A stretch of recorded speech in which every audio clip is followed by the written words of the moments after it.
Hello guys, welcome to Cricbuzz Telugu. ఇవాళ video ఏంటంటే, వైభవను ఐపీఎల్లో కొనుగోలు చేశారు కానీ ఆడటానికి రూల్స్ ఒప్పుకుంటారా లేవా? సో వీడియోలోకి వెళ్ళిపోదాం.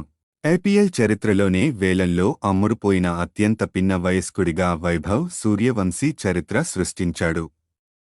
ఐపీఎల్ 2025 మెగా వేలం రెండో రోజు అతడిని రాజస్థాన్ రాయల్స్ జట్టు ₹1.10 కోట్లకు దక్కించుకుంది. దీంతో అతడి పేరు ఒక్కసారిగా మార్మోగిపోతోంది. అయితే ఇదే సమయంలో వైభవ్ సూర్యవంశీ వయస్సు పైన చర్చ జరుగుతోంది. వైభవ్ వయస్సు నిజంగానే 13 ఏళ్ల? 13 ఏళ్లకే వైభవ్ ఐపీఎల్లో ఆడతాడా అనేది చర్చనీయాంశంగా మారింది. మరి ఐపీఎల్ నిబంధనలు ఏం చెబుతున్నాయి? వివరాలు, ఐసీసీ రూల్స్ ఏం చెబుతున్నాయి? అంతర్జాతీయ క్రికెట్లో ఓ ప్లేయర్ ఆడటానికి కనీస వయసు నిబంధన ఉంది.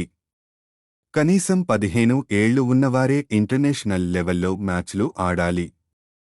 ఐసీసీ ఈ నిబంధనను 2020లో అమల్లోకి తీసుకువచ్చింది. కానీ అసాధారణమైన కొన్ని సందర్భాల్లో క్రికెట్ బోర్డులు 15 ఏళ్లలోపు ఆటగాళ్లను తమ దేశం తరఫున ఆడించేందుకు వీలుంది. ఇందుకు ఐసీసీ నుంచి ప్రత్యేక అనుమతి తీసుకోవాల్సి ఉంటుంది. మరి ఐపీఎల్ పరిస్థితేంటి? అంతర్జాతీయ క్రికెట్లో ఉన్నట్లుగా ఐపీఎల్లో అధికారికంగా ఆడేందుకు కనీస వయసు నిబంధనేమీ లేదు. ఆటగాళ్ల సంసిద్ధతపై తుది నిర్ణయం ఫ్రాంచైజీలదే.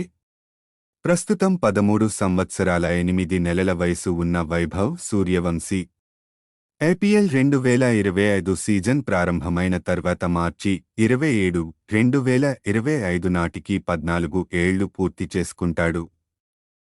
అతడు ఐపీఎల్ ఆడేందుకు ఎలాంటి అభ్యంతరం లేదు.